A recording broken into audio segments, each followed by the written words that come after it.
Hello everyone, and welcome to another Let's Play of The Royal Trap by Hanako Games.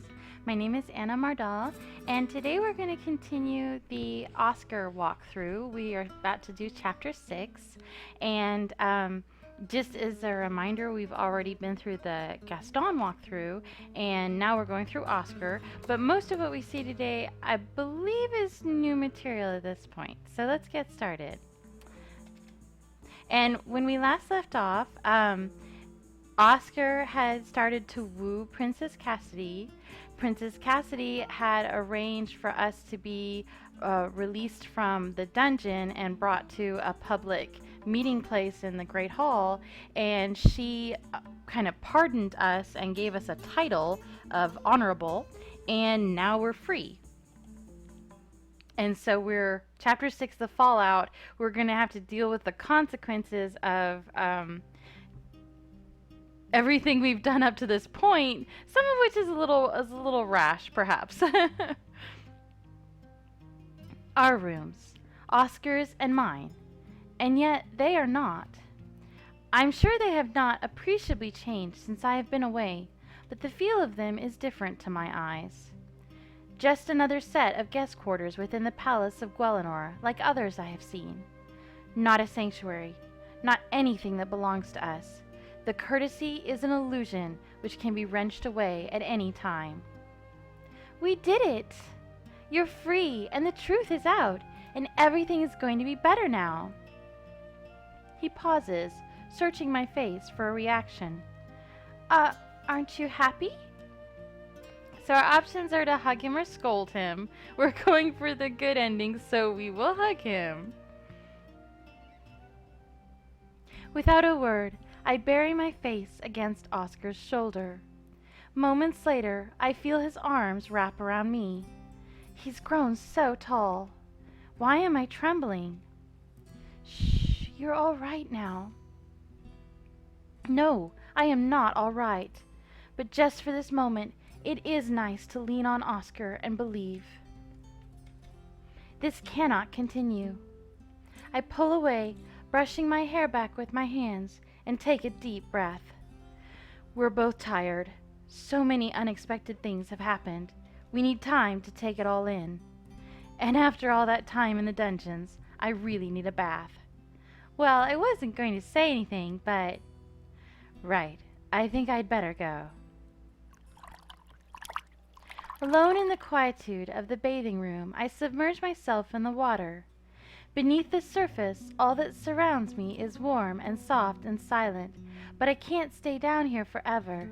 Even after coming up for air, though, my current situation is a vast improvement on what has come before. I am free and clean. I have an honorific to my name, even if it was one granted under highly unusual circumstances. At the least, it should help to mitigate any dishonor I face upon our return to Osendower. If we return to Osendower. I need to catch up on what's been happening here. There are so many factors to take into consideration, especially the assassins and the dangers they may present to both Cassidy and Oscar.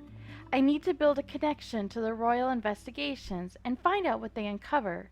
The task in front of me is not small. However, just for the moment, I think I will sit here among the waters and be still.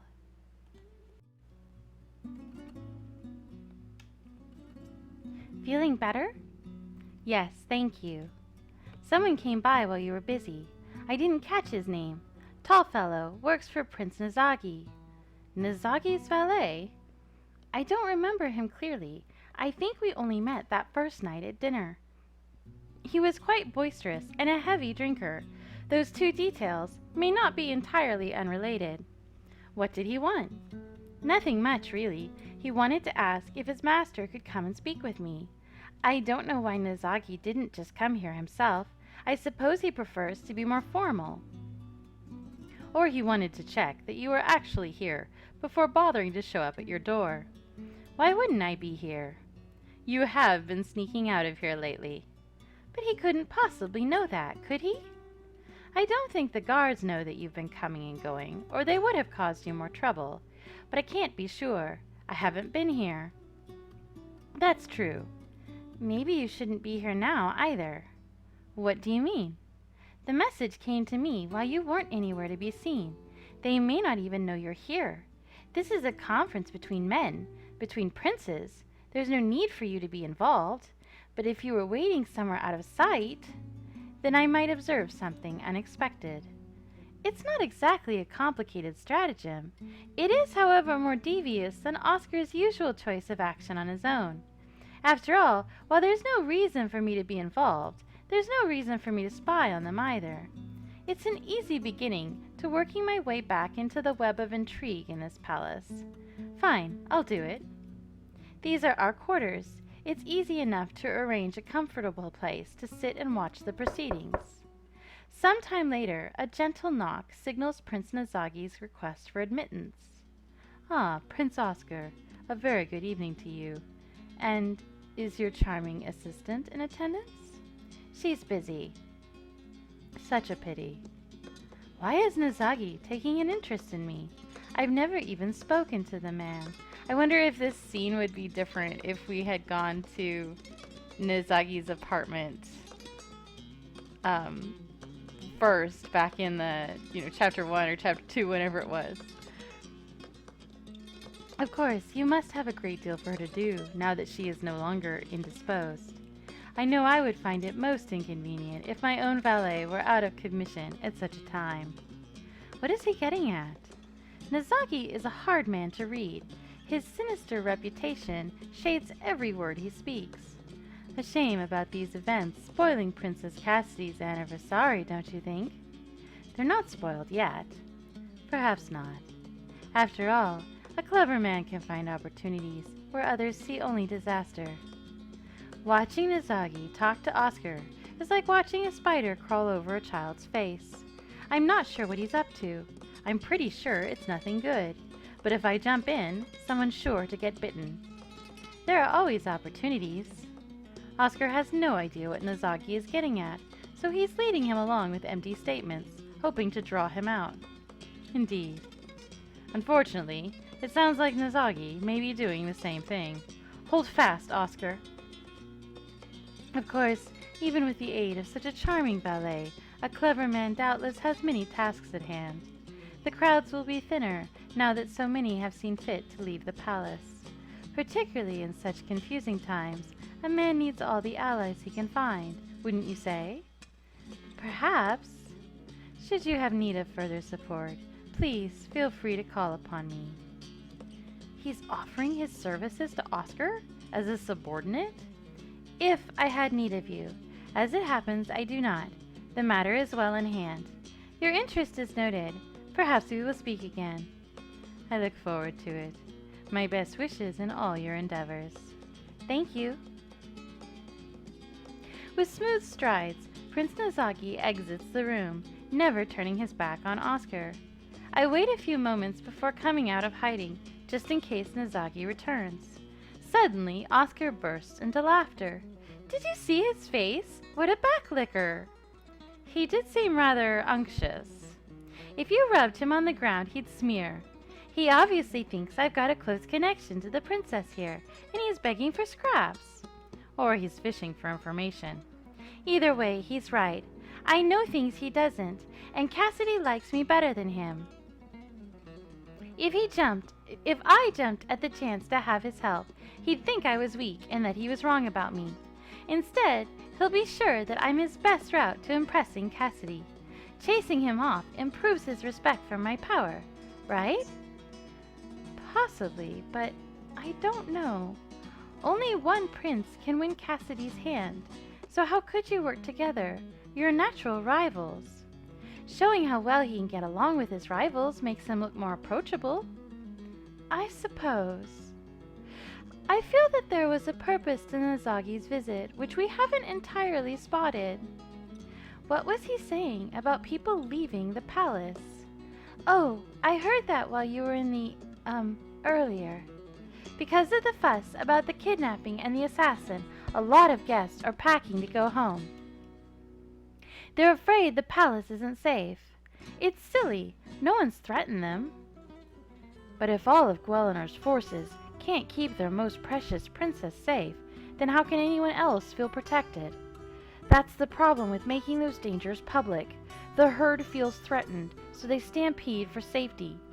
It might not be a bad idea to consider leaving ourselves. What? No! The situation here could turn very sour. Angry, frightened people react unpredictably.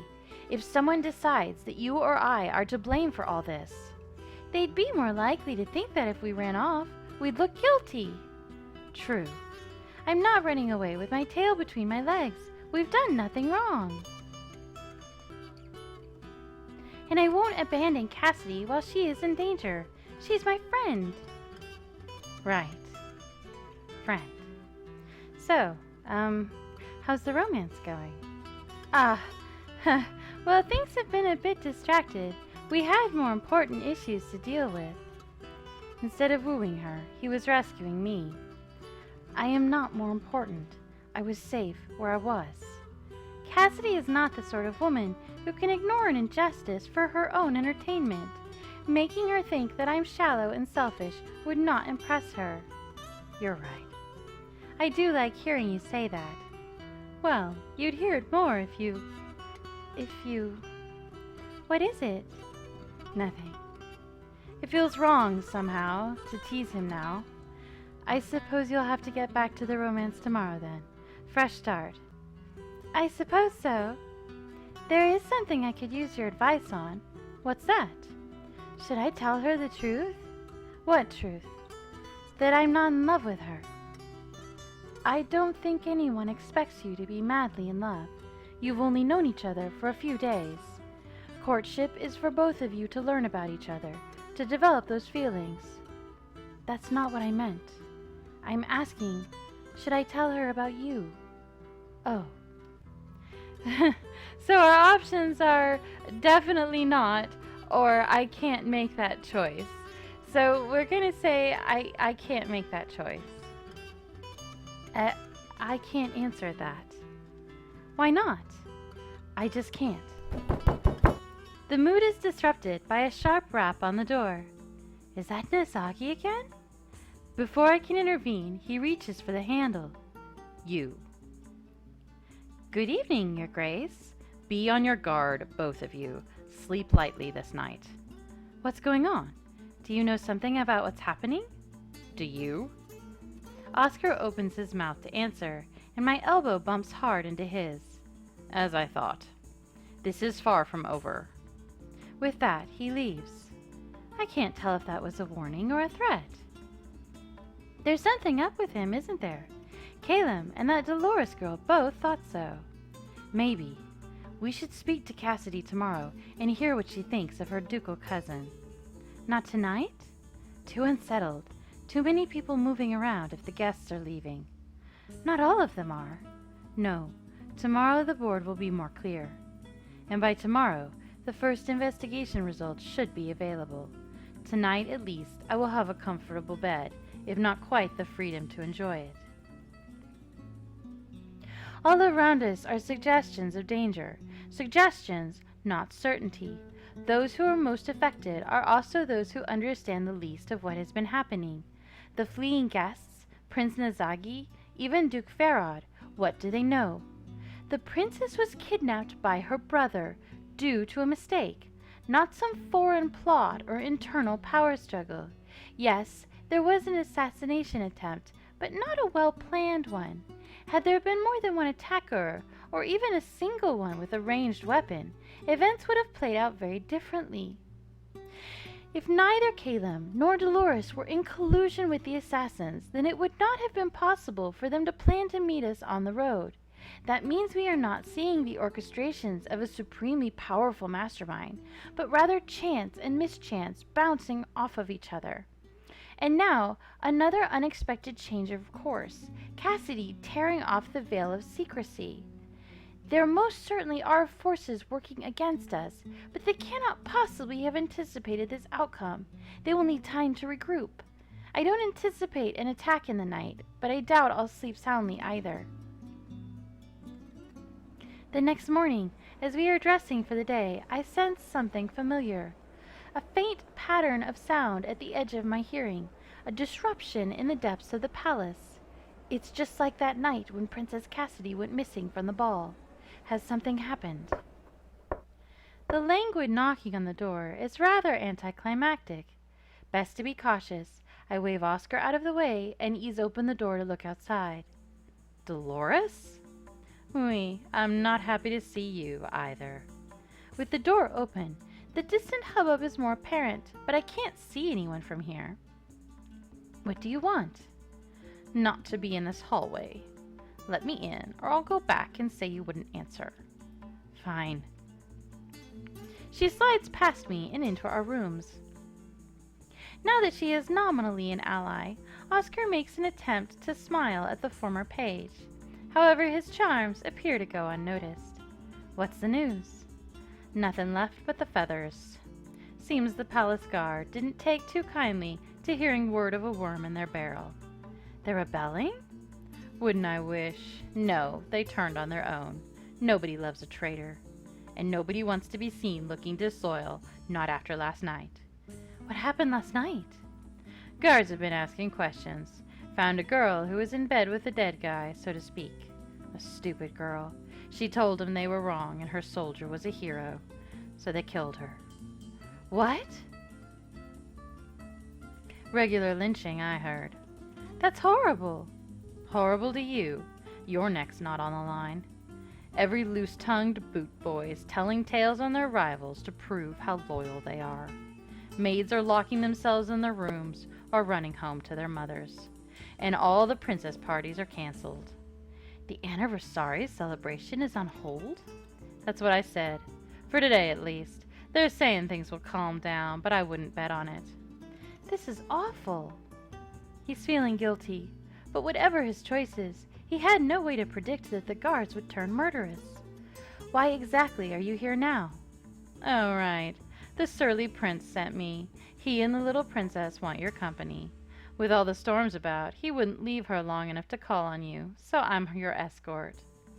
I'm surprised he trusts you that much, considering that a few days ago he pretty much wanted you dead. The wheel turns. Who would you rather trust, me or the mob who killed that maid? You, certainly. Well then, even the royal brute can see that much. Oscar is not a brute? Touchy, aren't we? Not the prince I meant. Caleb, right, sorry. With so many people running for the hills, why aren't you? Don't think I haven't thought about it. All this chaos, I could get away clean, but... She shrugs, her lip curling. There's no benefit to me if I run. If I stick it out, I'm angling for a reward.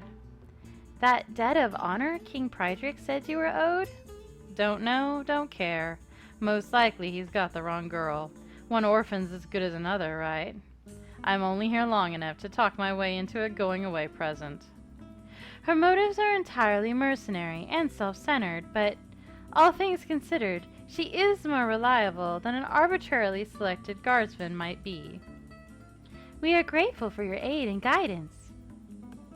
He tilts his head to her, a courtesy that I'm not sure she recognizes. Please, lead the way. I love Dolores, I don't care. We wind through the halls most of the way to Cassidy's tower without incident. That in itself is notable. Under ordinary circumstances, there should be more people crossing our path. With servants and guests alike making abrupt exits, the halls are oddly empty. To a point. I demand that I be allowed to pass. No one gets through here without her enlightened highness's express word, my lord. But she has need of me. My beloved is but a delicate blossom, buffeted by the winds. I must protect her. I would gladly give my life in defense of hers. Get in line. How dare you speak to me in such a tone? My duty takes precedence over your etiquette, my lord. Her Highness's safety is paramount. Yes, of course, but... Excuse me, coming through. Who's this? You know who I am. You know who they are. Rules, Dolly. Don't call me that name. Nobody gets through without a name. Fine. Dolores Arefe, Oscar of Osendower, and the Honorable Valois. Now move it. You can go through. I protest! Why are these allowed into my beloved's presence, while I am not?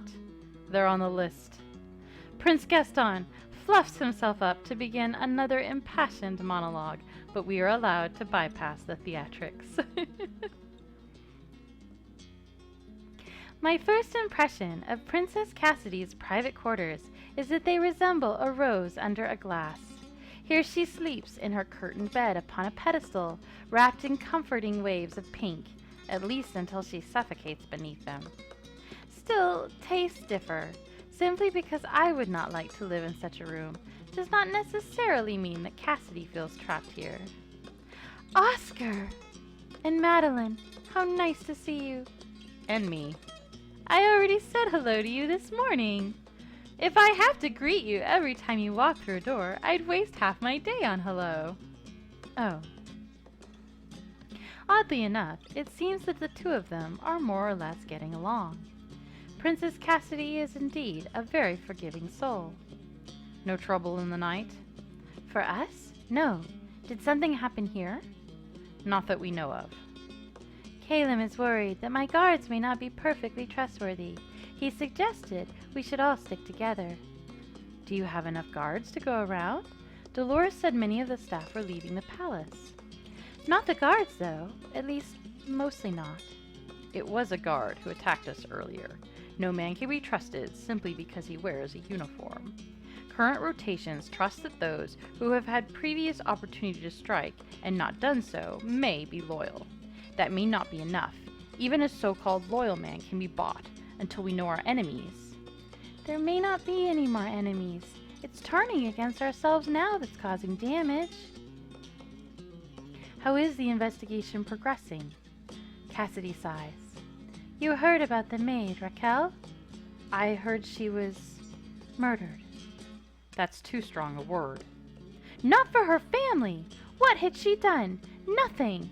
That we know of. Wait, please. We haven't been here. Can you start from the beginning? Very well. The first actions were, of course, to retrieve the body of the assassin and identify him. His name was Devante, a relatively recent recruit hailing from lands under the control of the Grandessa. The Grandessa? Aunt Marie, Mother's younger sister. I don't know her very well. She's almost never visited the palace. She and Mother don't get along. This Devante was not well liked among the guards or other soldiers, at least not that anyone will admit. He reportedly spent a good deal of time in the stables, but searches there have so far turned up no sign of sabotage. It's possible that the horses kept him company because no one else would. When we brought him back, no one spoke in his favor. Except for that girl. Yes, Raquel. She may have been Devante's lover, but no one is certain of that. All we know is that she defended a fallen friend and denied that he was an assassin. And so she was murdered, in my name, for having done nothing at all. Cass, stop it. You did not kill that girl, and she may not have been innocent. The mob may have done you a favor by taking out a dangerous rebel. She did hail from territory belonging to Duke Farod. Who, Raquel? She was a ninny with a head full of stars. She couldn't drown a mouse. That's right. You know the staff from the inside. Not well. You think they talk to me? A page is too good for them, and a proper page is too good for me. But Raquel, she was a funny one. No sense. All stories. Always wanted to have a secret. To be someone special. Secretive? Resentful? Eager for something above her place? Not all that unlike Dolores as it goes. That sounds like a woman willing to take part in a conspiracy. Only as long as it didn't involve her actually doing anything. She was a useless girl who leaned on others to get her jobs done and couldn't keep her mouth shut. Maybe she knew something. Maybe she just thought a tragic hero sounded better than a dead cutthroat. Could be she never even knew Devante and just wanted to be part of his story. Well, she is now. An unimportant footnote, soon forgotten. God, Caleb, jeez.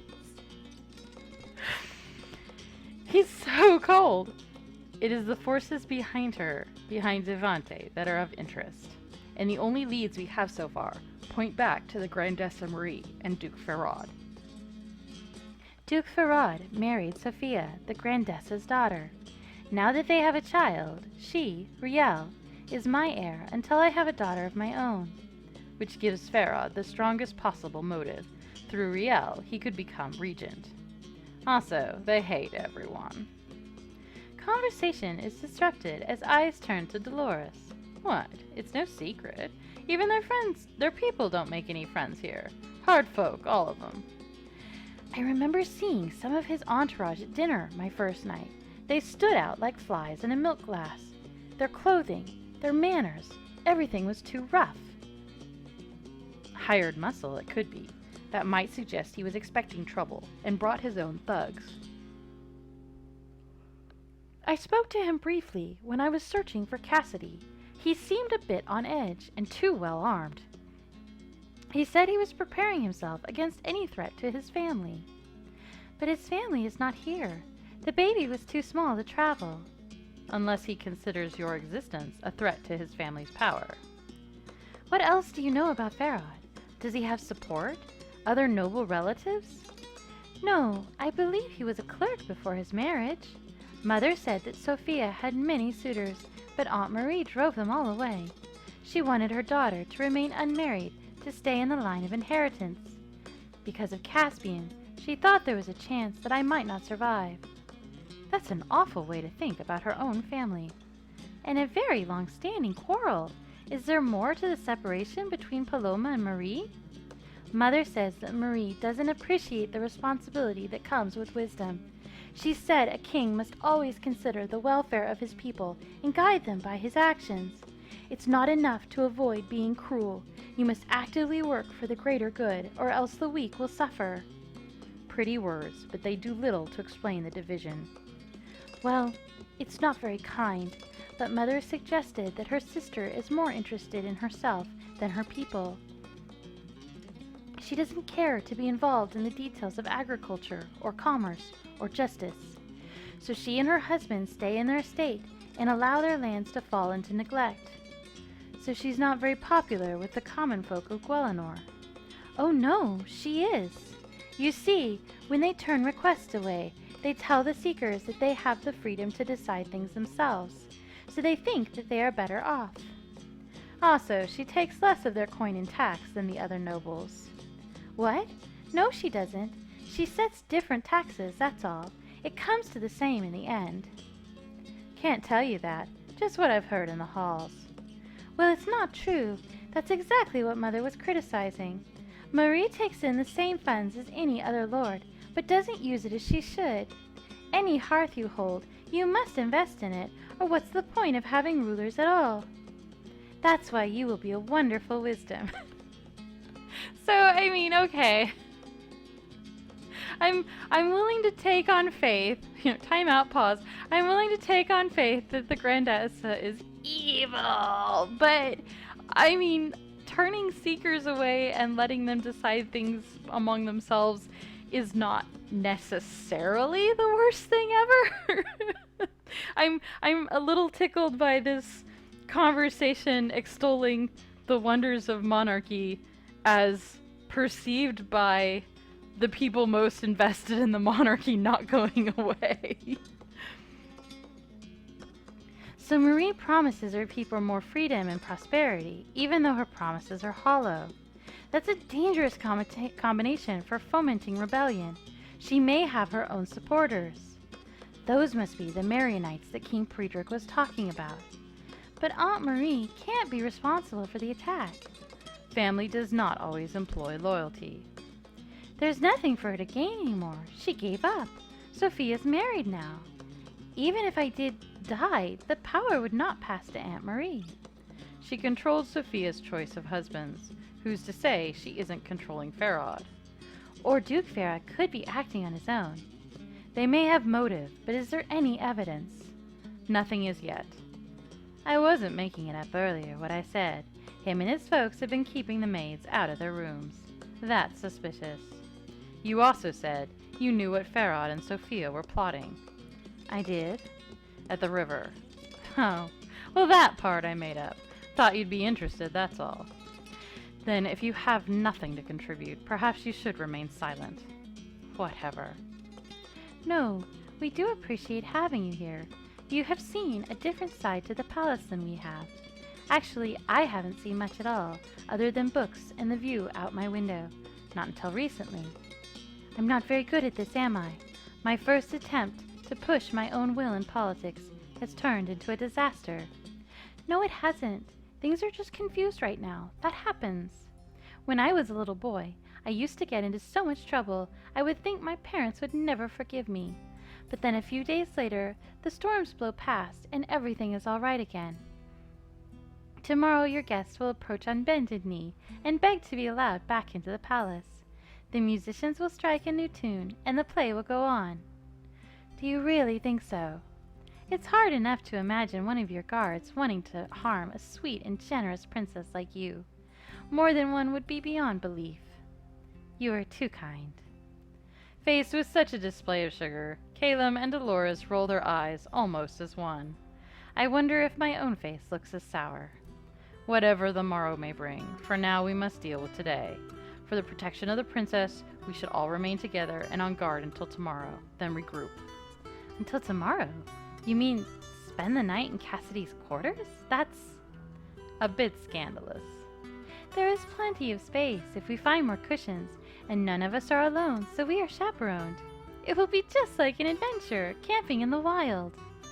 I don't think the floor of a royal bedroom quite counts as a camp in the wild. With normal service cancelled, we'll need food and supplies. Dolores, get to the kitchen and... Oh no, I am not going out there alone again. She's right, it isn't safe. Madeline will go with her. Oh, will what? The two of you can handle it, can't you? Right, certainly. Perhaps I'm being overly suspicious, but it seems like he's trying to get me out of the way. I suppose it gives him more time to make eyes at Cassidy, which is a good thing. I am not a child to cry over spilled milk, and it is unbecoming of me to behave otherwise. Progress is being made. Our future looks promising, so long as we can all remain safe until the palace comes to its senses. As we leave Cassidy's chamber, we find the guards intimidating a meek little maid. Please, sir, I was only sent to deliver. Did you steal that? No, it is a present. He snatches the tiny box from her grasp and hands it to another guard. Have that checked carefully. See where it's from. Please, I was sent to give this to her Enlightened Highness. How do we know it's not poisoned? You could be in league with a pharmacist. No! Where were you the night of the ball when her highness went missing? In my prince's quarters. I think you know something you're not telling us. Maybe we should take you for questioning. Please, let me go. Well, looks like the guard are still hard at work defending their princess. You see why I didn't want to play errand girl. So we get an option here to tell the guards to stand down or let them do their jobs. I don't think that it makes any difference, but you bet your ass I'm going to tell them to leave Colette alone. Leave her alone. She's Prince Gaston's maid. She's not a threat. I've only met her once, and that briefly, but it seems obvious enough that she means no harm. After all, I know she wasn't involved in kidnapping Princess Cassidy. We've got orders. Your orders are to guard the princess. You've done that. She'll leave now. Very well, Your Honor. Cassidy's proclamation seems to have had some benefits. Dolores and I make our way down towards the kitchen through the servants' hallways. It wasn't so long ago that she was guiding me through these same halls on my quest to rescue Princess Cassidy. At least that is what I thought she was doing. I know now that it was nothing but a false trail. It wasn't a bad plan. She muddied the waters quite effectively. If her actions had been for a better cause, she might have been a good agent. The difference between us is that she wasn't serving anyone but herself. What will you do when this is over? You said you were planning to leave the palace. That's right. I want to set up for myself. Farming, maybe. I'd like to see something grow. So why haven't you? If you don't want to work here, why don't you leave and be a farmhand? I don't want to be anyone's hand. My hands are for me. If I can buy land and grow my own food, I'll never have to rely on anyone else ever again. To get there, I need coin, that's all. That's why you wanted the ransom. But it wasn't yours. It wasn't right. Is it any more right that you're born with a silver spoon and I'm born with fleas? All I want is a chance to make the choice for myself, to be free. If I were free to choose my life. But no one is ever truly free.